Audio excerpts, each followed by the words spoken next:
Olá, meus amigos, que Deus abençoe a todos vocês, rica e abundantemente, em o nome de nosso Senhor e Salvador Jesus Cristo.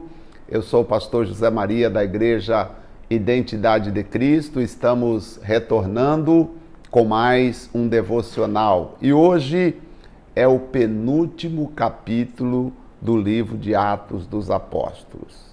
Eu gostaria que você ouvisse, acompanhasse conosco e, se possível, até mais de uma vez, se você puder assistir esse vídeo mais de uma vez, para você refletir conosco sobre a partida de Paulo para Roma. Nós percebemos e vimos que Paulo estava num determinado local, numa cidade, e ali ele estava sendo perseguido e foi preso. Nós vimos isso desde o capítulo 20, né, quando começou as pessoas perseguindo Paulo, e toda perseguição de Paulo foi por causa, lá em Jerusalém, toda perseguição de Paulo em Jerusalém foi por causa do poder que Paulo demonstrava através do nome de Jesus. Inclusive, chegaram a dizer que ele estava tentando quebrar a lei de Moisés, que ele estava impondo costumes diferentes. E houve alvoroço no templo. Inclusive, Paulo, no capítulo de número 21, aconselharam Paulo, os irmãos, falaram: olha, Paulo, eles estão dizendo que você quebra a lei, que você conversa com gentios, que você não segue a lei de Moisés. Então, tem dois rapazes aqui que você poderia levá-los e santificá-los, tá? Nós temos temos 4 rapazes aqui, 4 homens que fizeram um voto de se consagrar, e você poderia consagrá-los no templo. E Paulo consagrou esses irmãos no templo, tranquilo, participou da reunião normal, mas infelizmente eles se levantaram dizendo que Paulo estava tentando acabar com a cultura deles. E prendeu Paulo, e aí Paulo está preso. Esta é a realidade. E aí Paulo pede para ser levado para Roma. Ele também era um cidadão romano. E vamos ver agora no capítulo 27, a partida de Paulo para Roma. Vamos ver como foi. E diz assim o texto sagrado: e como se determinou que havíamos de navegar para a Itália, entregou Paulo a alguns outros presos a um centurião por nome Júlio, da corte Augusta.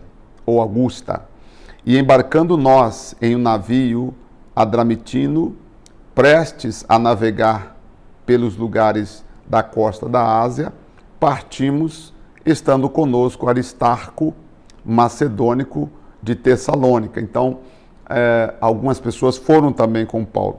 Chegamos no dia seguinte a Sidom, e Júlio, tretarca, Paulo tratou Paulo humanamente, né? O Júlio tratando Paulo humanamente, o centurião tratando Paulo humanamente para que cuidassem dele, né? Permitiu Paulo ir ver os amigos, né?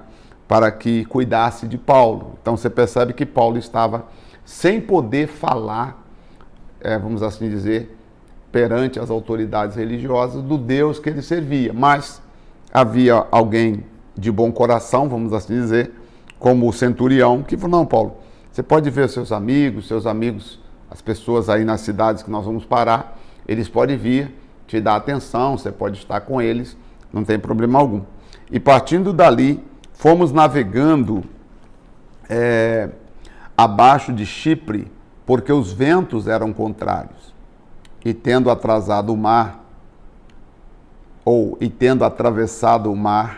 ao longo da Cilícia e Panfilha, chegamos a Mirra, na Lícia. E achando ali o centurião um navio de Alexandria, que navegava para a Itália, nos fez embarcar nele. E como por muitos dias navegássemos vagarosamente, Havendo chegado apenas defronte de Cnido, não nos permitido o vento ir mais adiante. Navegamos abaixo de Creta, junto a Salmone, e costeando-a dificilmente, chegamos a um lugar chamado Bons Portos, perto da qual estava a cidade de Laceia. E aí Paulo faz uma advertência para o comandante, dizendo o seguinte: e passando muito tempo, e sendo já perigosa a navegação, pois também o jejum já tinha passado, Paulo os admoestava, dizendo-lhes: senhores, vejo que a navegação há de ser incômoda e com muitos danos, não só para o navio, a carga, mas também para as nossas vidas. Mas o centurião cria mais no piloto e no mestre do que no que Paulo dizia. E como aquele porto não era cômodo para invernar, os mais deles foram de parecer que se partissem dali, tá, para ver se podia chegar a Fenícia, que é um porto de Creta, que olha para o lado do vento sudoeste e noroeste, invernar ali. E soprando o sul brandamente, lhes pareceu terem já o que desejavam e, fazendo-se de vela, foram de muito perto costeando a Creta. Então eles foram andando. Veja, Paulo falando: olha, gente, não, eu acho que não seria bom ir. Deveríamos esperar, esperar um pouco. Nós estamos aqui, estamos salvos e podemos esperar passar a tempestade. Mas eles disseram: não. Quem sabe aqui é o comandante entende. Vamos embora. E o próprio centurião acreditava mais no comandante do que no que Paulo dizia. Infelizmente, acontece às vezes, né? Você tem uma revelação de Deus, você fala a palavra de Deus, e algumas pessoas acabam acreditando mais na experiência própria do que naquilo que Deus está dizendo para nós. Já havia nesse tempo essa dificuldade de aceitar, de acreditar naquilo que diz a palavra de Deus. E por eles não acreditarem no que diz a palavra de Deus através de Paulo, que eles não deveriam seguir, que eles deveriam esperar. Vejamos o que aconteceu no verso 14. Mas não muito depois, deu nela um pé de vento chamado Euroquielão, e sendo o navio arrebatado e não podendo navegar contra o vento, dando de mão a tudo, nos deixamos ir à toa. Ou seja, o navio não conseguiu navegar contra aquela ventania. Então, eles tiveram que dizer o seguinte: estamos agora à mercê do que acontecer. E correndo abaixo de uma pequena ilha chamada Clauda, apenas pudemos ganhar o batel. E levando este para cima, usaram de todos os meios, tá? Cingindo o navio e, temendo darem à costa de Sirte, animadas as velas, assim foram à toa. E andando nós, agitados por uma veemente tempestade, no dia seguinte, aliviamos o navio. Você sabe que algumas pessoas, elas estão sendo levadas por uma tempestade. E quando ela está em tempestade, ela não pensa assim: peraí, se eu estou numa tempestade, eu preciso parar, escutar, ver, porque senão você vai fazer a mesma coisa que eles fizeram. O que eles fizeram? Aliviaram o navio.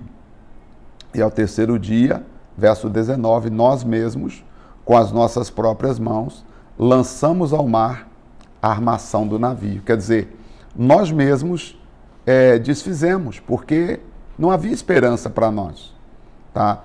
E não aparecendo havia já muitos dias, nem sol nem estrelas, e caindo sobre nós uma não pequena tempestade, fugiu-nos toda a esperança de nos salvarmos. E havendo já muito que não se comia Então Paulo, pondo-se em pé no meio deles, disse: fora na verdade razoável, ó senhores, ter-me ouvido a mim e não partir de Creta, e assim evitaríamos este incômodo e esta perda.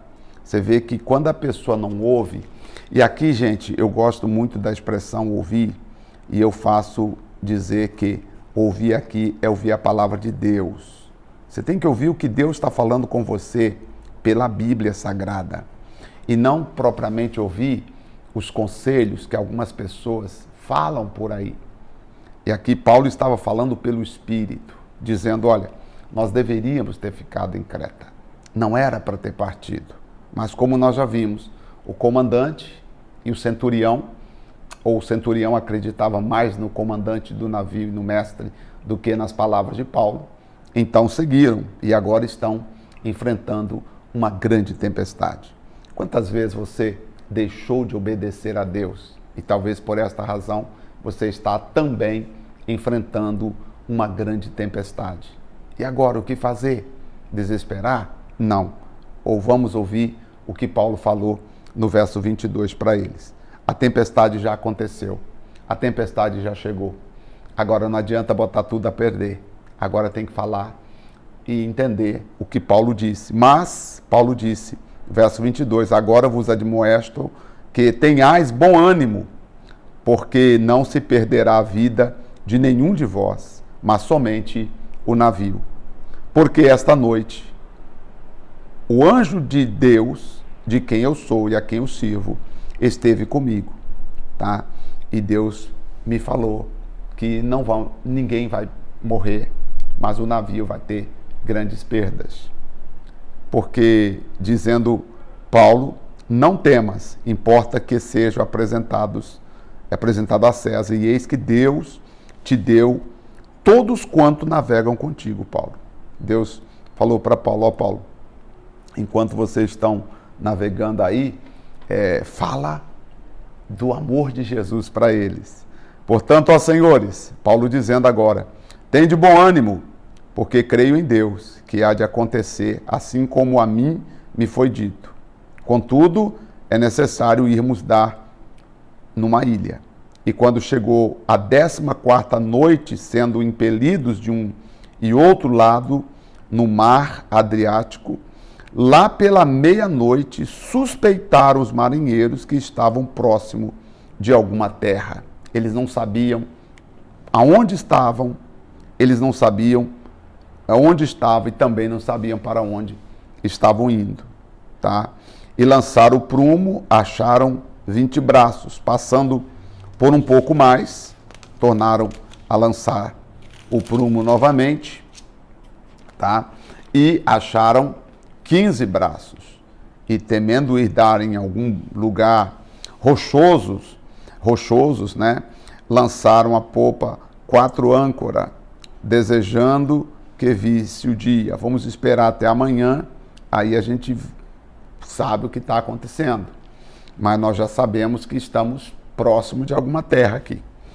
Procurando, porém, os marinheiros fugir do navio, tendo já deitado o batel ao mar, como que querendo lançar as âncoras pela proa, tá?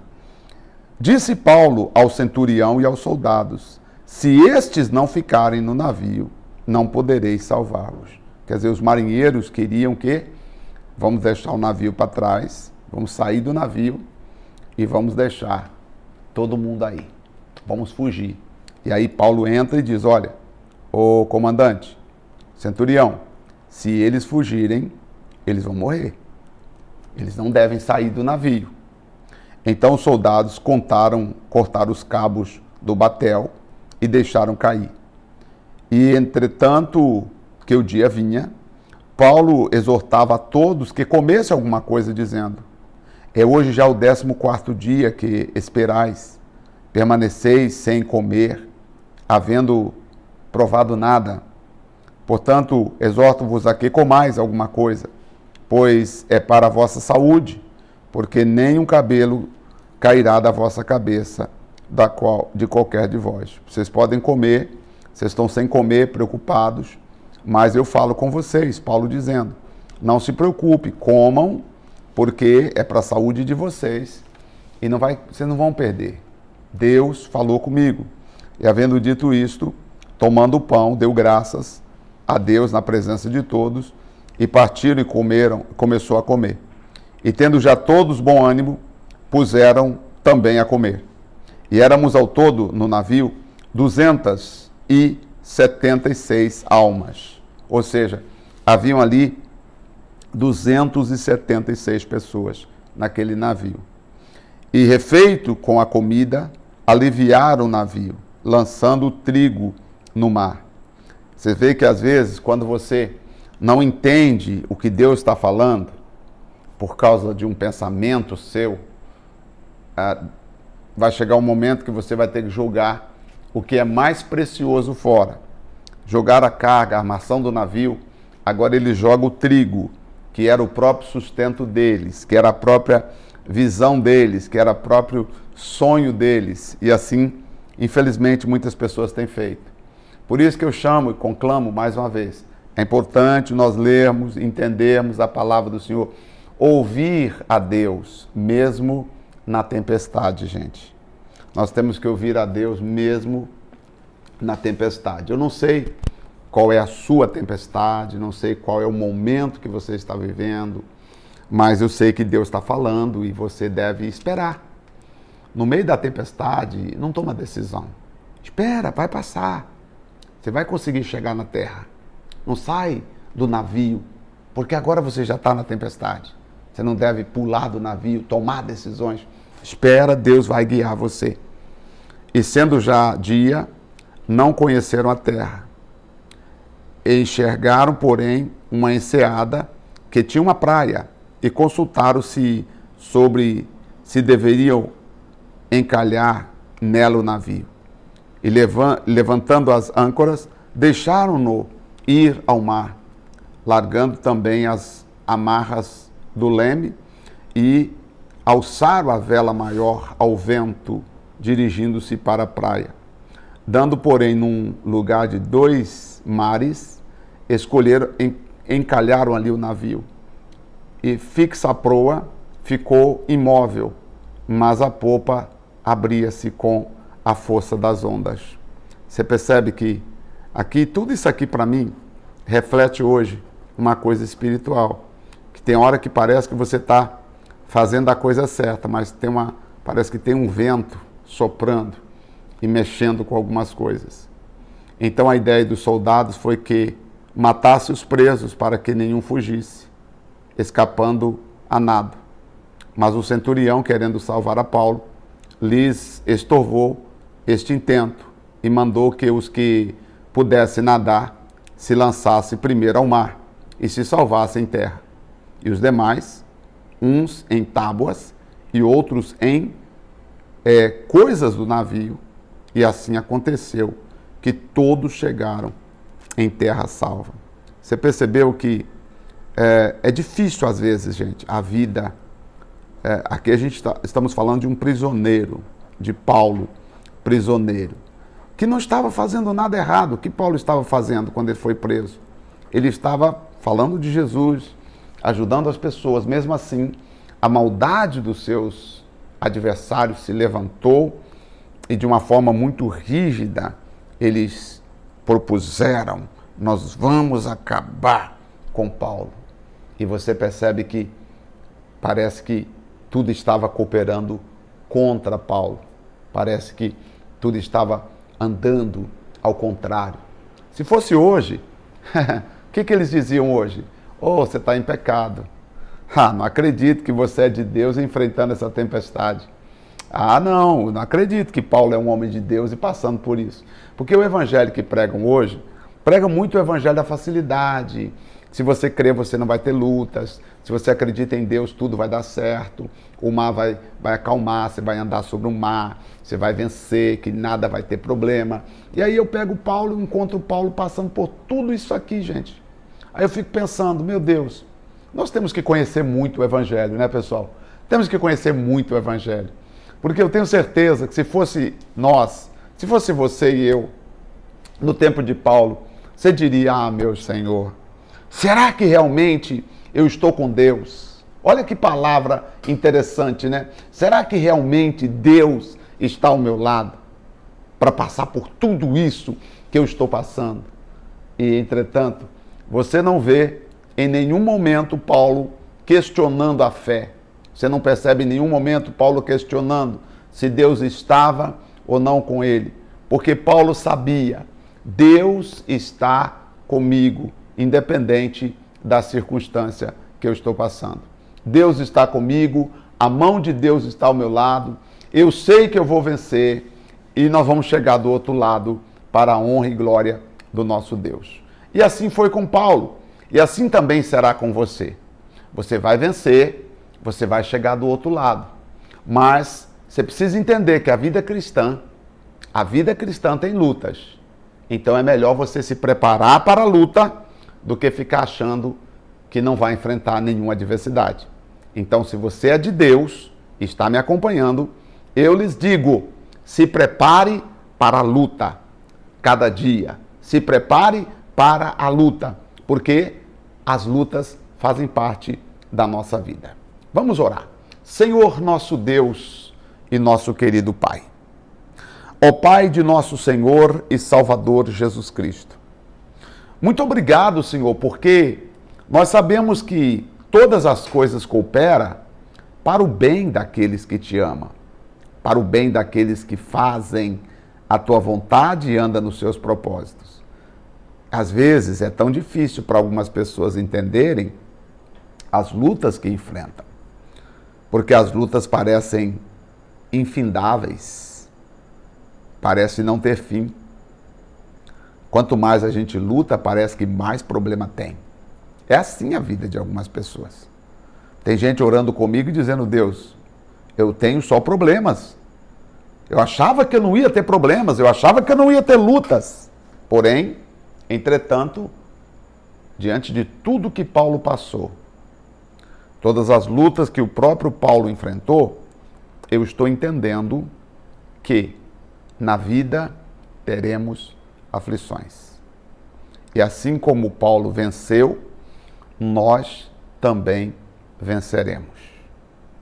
Nós também venceremos. Paulo venceu e nós também venceremos. Obrigado pela certeza que o Senhor está sempre conosco, com mãos estendidas e desejo de nos abençoar. Em nome do Pai, do Filho e do Espírito Santo, eu te agradeço. Amém e graças a Deus. Amém, graças a Deus. Muito bem. Ah, como é bom. Estamos terminando. Já já entraremos no livro de Romanos. Aí Paulo está em Roma. Claro, aqui contou uma parte do sofrimento de Paulo. E depois nós vamos entrar, né? Claro que falando um pouco de quando Paulo esteve em Roma. E aí o próprio Paulo vai escrever para nós, né? Paulo em Roma, e vamos ver todo o trabalho que ele fez em Roma. E foi para Roma, enfrentou seus adversários e continuou pregando o Evangelho. Tá bom? Deus abençoe. Muito obrigado pelo carinho da sua companhia. Um forte abraço e até amanhã no nosso devocional. Último devocional de amanhã será o capítulo 28 de Atos dos Apóstolos. Deus abençoe e até lá.